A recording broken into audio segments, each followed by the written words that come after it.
Russell Quirk is still with me. I'm Julia Hartley-Brewer. Russell, just want to check, you're not about to be named as Deputy Chairman of Reform UK, are you? Well, my phone is in front of me just in case. Just waiting. I'm Would you all take ears. Would you take the gig if it was offered? Oh, I don't know. Really depends. Depends on the benefits. Do they do health and life insurance? That would be the concern. Medical. What's the holiday leave? That's the question. Is it a job anyone wants? Because certainly the last one, Zia Yusuf, felt that, frankly, it was a jobless task, not worth his time. That's why he resigned last week. Or was it a fit of pique over that question about bringing in, as we should, a ban on the burqa, asked by new Reform MP Sarah Pouchin? Well, let's find out what's been going on. Nigel Farage has had a press conference in London. Now, Tim Montgomery is there. He's a former number 10 advisor to the Conservatives and famously went over to Reform UK, where he is now a member. A very good morning to you, Tim. Good morning, Julia. It's lovely to be on your show. Thank you very much indeed for joining us. Now, we know that David Bull, in the last few moments, our colleague here at Talk, has been named as the new chairman of Reform UK, as predicted. What's your reaction to that? Well, look, first of all, I welcome all the massive contribution that Zia Yusuf made to the party. And it was good to see at the press conference, Julia. I don't know how much you saw about it, but Zia gave a little speech. He paid tribute to Nigel. He apologised for those tweets last week. And he's looking forward to, taking up his new role. I mean, look, we've had all the tributes on social media, we've had all the interviews, and it's a massive, big love-in right now. But it wasn't last week, was it? It wasn't. But, Julia, you're more of a stable character, perhaps, than I am, and perhaps Zia is. But, we all make mistakes. And, I think sometimes the human explanation for what happens is the best explanation. And Zia Yusuf was exhausted. He faced an awful lot of racist abuse. He had a moment of madness.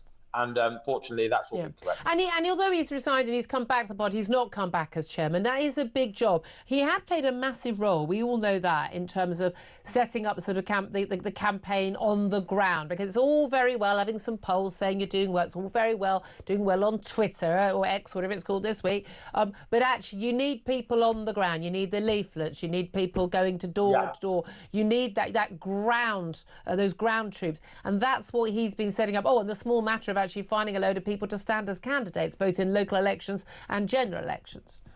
Yeah, and David Bull, I think, will be very good at that. He is more probably of someone who will work well with the grassroots. He's more of a team player, perhaps. He knows how to motivate volunteers, and he'll probably be slightly better suited to that aspect of the chairman's role than Zia was. We're still waiting to find out who the new deputy chairman is. I mean, do you have to go, if you suddenly get called up on stage, will you be taking that job? Yeah, I'll have to suddenly run away from the interview, won't I, and leave you in the lurch. That's the line. I was a sort of a political person, as you introduced me, Julia, but I think, like you now, we both have strong opinions, but I see myself more as a journalist now, and I see myself as someone who likes for your listeners and viewers, someone who tells the truth, even when sometimes I disagree with the party. And, last week I got into a little bit of trouble from some people in Reform because I said I don't think the numbers quite add up yet in the budget. And so I'll continue to be that sort of independent-minded person. And a critical friend. Yeah, that's the thing. I mean, I don't discuss how I vote in any election. I voted for many different political parties, but everyone knows, I'm good friends with Nigel Farage and indeed Richard Tice and many others in the party. My friends in pretty much all the political parties, but not so much the Greens. I'm not going to lie. They're not big fans of mine, and I can live with that. But that's the thing. I don't really see you and Greta as Greta Thunberg. No, funnily enough, I don't know if Greta's that green. She's on a plane right now. But I genuinely think it's much more important to hold people to account. I think we get better politics when journalists hold people to account. Do you think, though, that Reform are holding the government to account? We've had Rachel Reeves give a speech this morning, the Chancellor, after this big, it was a humiliating U-turn. Clearly, she was forced into this U-turn by Keir Starmer. Like, for the love of God, give the winter fuel payments back to most pensioners, because this is hemorrhaging us support. It's like a poll tax policy for us. But she was saying today that, Reform are the, official opposition, really, the big opposition, not the Tories. Do you think actually it is Reform right now who are making the political waves and actually driving policy in other parties? Well, 100%. And I think absolutely the U-turn on the winter fuel allowance is one policy area. I know you don't agree with it personally, but I think Reform is setting the agenda on the two-child benefit. Oh, they're completely wrong on that. Completely wrong on that. I know that's why what you think. We'll have to have an argument. Not about what I that. think. That's it's a fact. No, it's not. It's not a fact.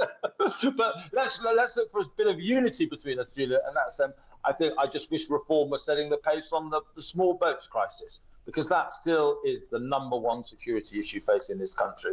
And Labour will talk on it, and I'm afraid it could easily become a national security emergency if the government don't deal with it soon. So I hope they will get. I hope that will be an area where Reform do start leading policy as soon as possible, because the more those boats cross the channel, the more the British people are in danger, I'm afraid.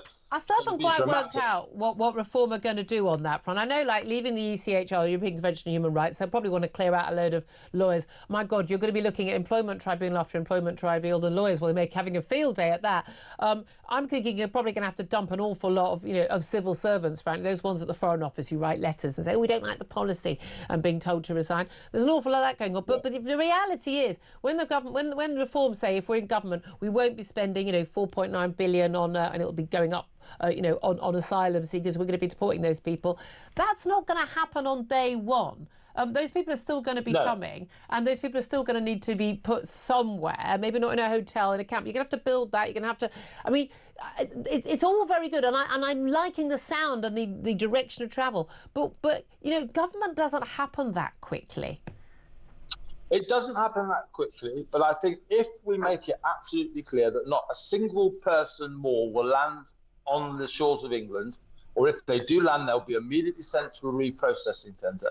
I think you'll be surprised at how quickly you can actually stop. And what are you going to do with the 120,000 who are already here?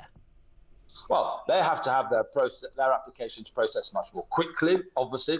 And actually, the rate of deportation, and then they're deported. If they are not a genuine asylum seeker, they're deported. Where? Well, you can't send them back if they're like from Iran. Or that's most of them.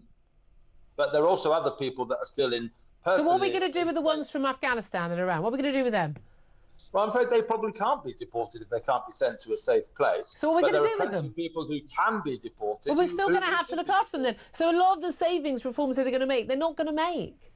Well, maybe the savings aren't 100%. I've just said that I don't agree necessarily with every single Reform saving, but there's still, Julia, and I think you must concede this, there's masses of money to be saved in the amount we're currently spending. And then it's the zeal of Nigel Farage, it's his commitment to do something about this, unlike other politicians, that means that we will save a lot of money. All right, then. Tim Montgomery, now I know you're still at, as you can hear from the phone line, he's still at that conference, which Nigel Farage is still speaking at. When you see David Bull, our lovely talk colleague, send our best wishes, not just from me or our colleagues, but also I imagine a lot of our audience for his new job as chairman of Reform UK. Thank you for that, Tim Montgomery. Russell Quirk, so it wasn't you, it's David Bull. Deputy job's still going. Always the bridesmaid, never the bride.